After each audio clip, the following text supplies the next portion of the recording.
열왕기상 13장. 여호와께서 하나님의 사람에게 명령하여 유다를 떠나 베델로 가게 하셨습니다. 그가 이르렀을 때에 여로보암은 제단 곁에 서서 제물을 바치고 있었습니다.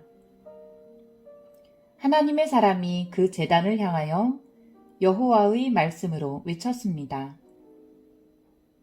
제단아, 제단아, 여호와께서 너에게 이렇게 말씀하셨다.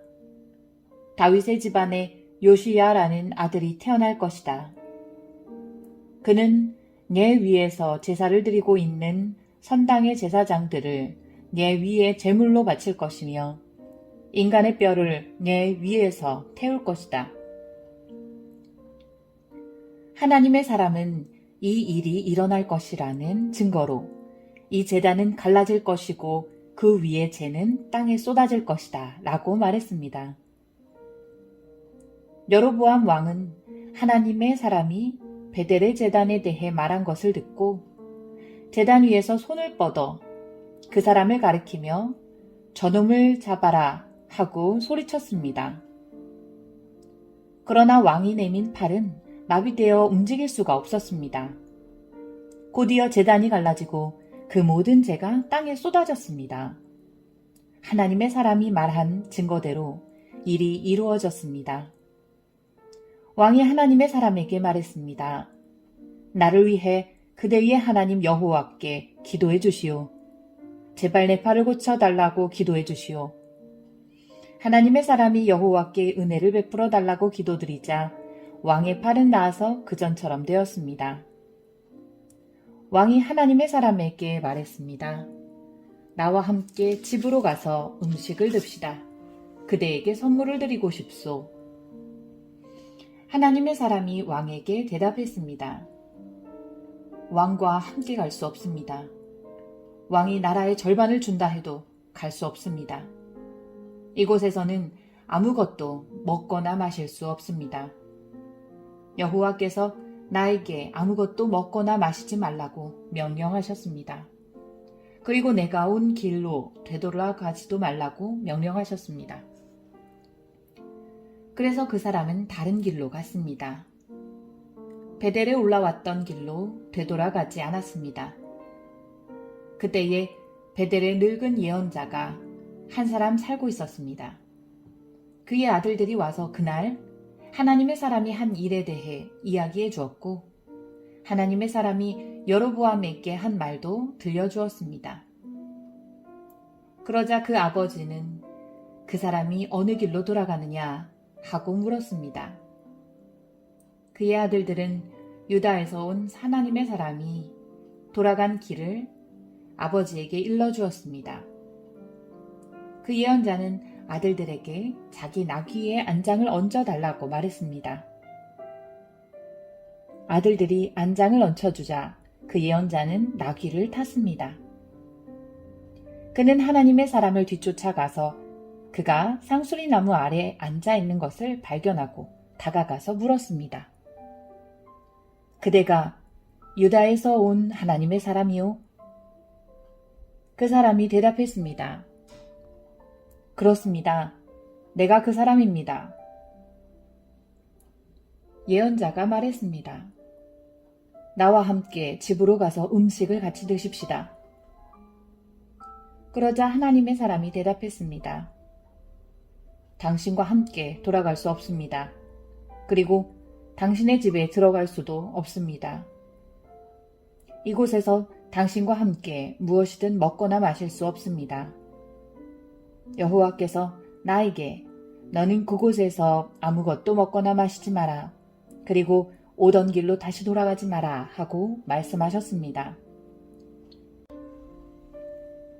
그러자 늙은 예언자가 하지만 나도 그대와 같은 예언자요 라고 하면서 거짓말을 했습니다. 주님의 천사가 나에게 와서 그대를 내 집으로 데려가 먹을 것과 마실 것을 대접하라고 하셨소. 하나님의 사람은 그 늙은 예언자의 집으로 가서 그와 함께 먹고 마셨습니다.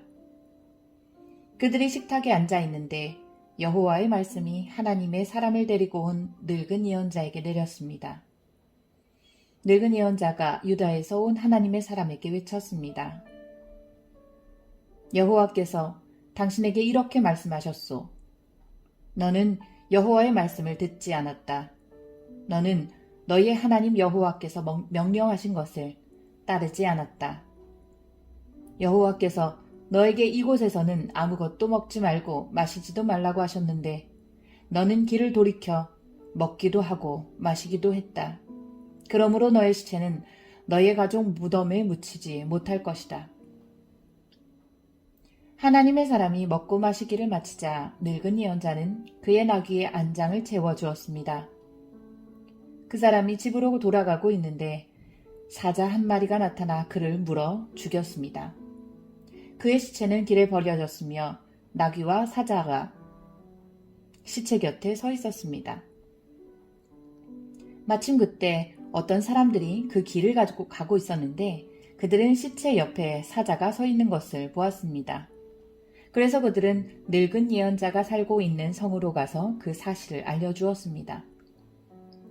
하나님의 사람을 자기 집으로 데려왔던 늙은 예언자도 그 소식을 듣고 말했습니다.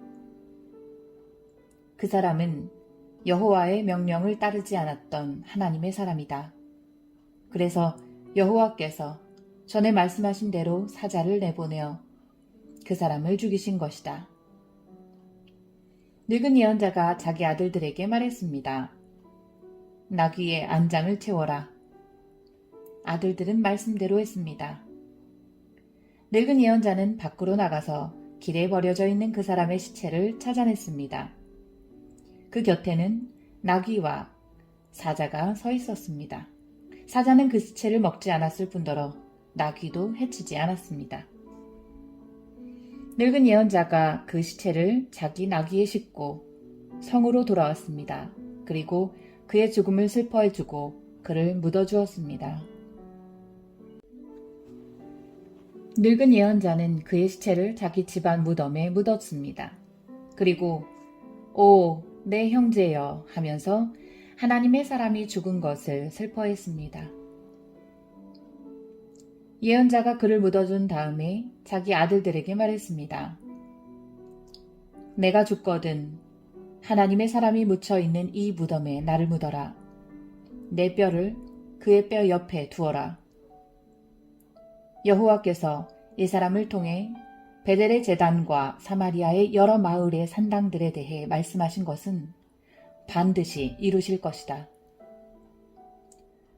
그러나 여로보암 왕은 나쁜 짓을 그만두지 않았습니다. 그는 여전히 일반 백성 가운데서 산당의 제사장을 뽑았고 누구든지 산당의 제사장이 되고 싶은 사람은 그렇게 될 수 있게 하였습니다. 이와 같이 여로보암의 집안은 죄를 지었습니다. 그 죄 때문에 그의 집안은 멸망하여 땅에서 사라졌습니다.